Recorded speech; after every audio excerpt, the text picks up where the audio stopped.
सबसे बड़े भक्त कौन? इस ब्रह्मांड में सबसे बड़े भक्त हैं भगवान शिव। इनसे बड़ा भक्त कोई दूसरा है ही नहीं। भक्ति के 5 रस हैं, शांत, दास्य, सख्य, वात्सल्य और श्रृंगार। ये 5 रसों का आचार्यत्व तो भगवान शिव करते हैं। श्रीमद् भागवत के 12वें स्कंध में उपसंहार में ये बात श्री व्यासी ने कही है।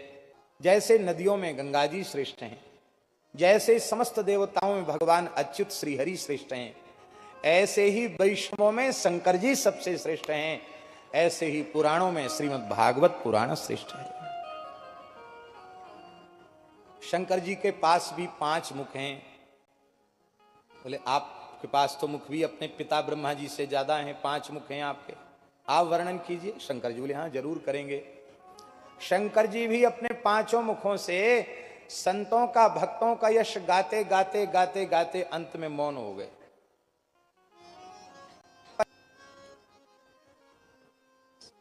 कैसी श्रद्धा होनी चाहिए भगवान में, ये यदि समझना हो तो भगवान शिव से समझना चाहिए।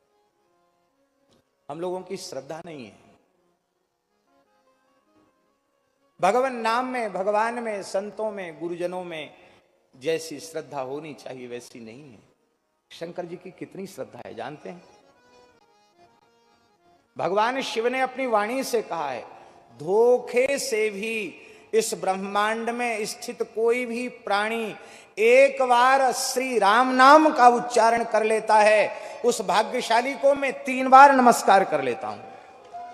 एक बार राम बोल दे, चाहे जितना बड़ा दुष्ट हो, पापी हो, एक बार मुंह से राम निकल जाता, शंकर जी उसको 3 बार सिर झुका लेते हैं।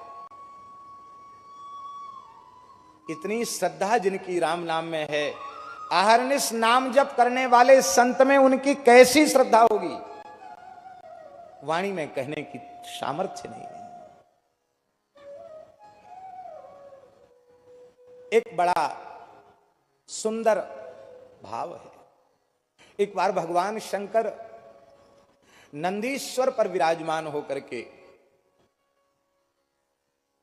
जा रहे थे। भगवती जगदम्बा पार्वती विराजमान थी साथ में। एक टीला दिखाई पड़ा, सघन वृक्षावली थी, कोई मठ मंदिर या किसी संत के आश्रम का कोई चिन्ह नहीं था। पर भगवान शिव सहसा नंदीश्वर से उतर पड़े, भगवती पार्वती भी उतर गई। शंकर जी ने भूमि पर लौटकर साष्टांग प्रणाम किया। रोम रोम खिल उठा, नेत्र सजल हो उठे, भाव विह्वल हो गए। थोड़ी देर खड़े रहे आंख मूंद कर, फिर नंदीश्वर पर बैठे। कुछ दूर और आगे चल कर गए तो फिर वैसा ही एक दूसरा स्थल दिखाई पड़ा।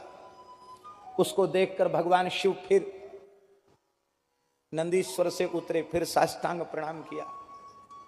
फिर वही भाव विह्वल अवस्था भगवान शिव की हो गई। पार्वती जी ने पूछा कि भगवान, पहले जहां आपने प्रणाम किया था वहां कोई देवी देवता, मठ मंदिर, कोई संत महात्मा कुछ तो दिखाई नहीं पड़ा। दूसरी जगह आपने जहां प्रणाम किया वो भी वैसी ही, वहां भी ऐसी ही परिस्थिति थी। दीखत न जन को, कोई दिखाई तो पड़ता नहीं, फिर आपने प्रणाम किसको किया? शंकर जी ने कहा कि जिस पहले स्थल पर हमने साष्टांग वंदन किया, वहां 10,000 वर्ष पहले एक संत हुए थे। वहां बैठ करके उन्होंने भजन किया, साधन किया, और यहां से भगवत धाम प्रयाण किया। जिस स्थल पर बैठकर संत ने साधना की, वह स्थल हमारे द्वारा वंदनीय हो गया, इतना पवित्र हो गया। और जो दूसरी जगह मैंने प्रणाम किया, वहां 10,000 वर्ष बाद एक संत आएंगे, यहां बैठेंगे, भजन करेंगे, राम राम करेंगे, भगवान का साक्षात्कार प्राप्त करेंगे, भगवत धाम प्रयाण करेंगे यहां से, इसलिए मैंने उस दूसरे स्थल को प्रणाम किया। विचार करें, संत हैं नहीं, 10,000 वर्ष पहले हुए संत तो पैदा ही नहीं हुए, 10,000 वर्ष बाद वहां आवेंगे, तब भजन करके भगवान को प्राप्त करेंगे। और तब शिव की ऐसी श्रद्धा है तो संतों के प्रत्यक्ष विराजमान स्थिति में शंकर जी कैसी श्रद्धा रखते होंगे। वाणी में सामर्थ्य नहीं है, मानो शंकर जी प्रेरणा देते हैं, मैं देवाधिदेव महादेव होता हुआ भी वैष्णवों में इतनी श्रद्धा रखता हूं, तो हे जीवो, यदि तुम अपना कल्याण चाहते हो तो संतों में, भक्तों में श्रद्धा रखो, वंदन करो।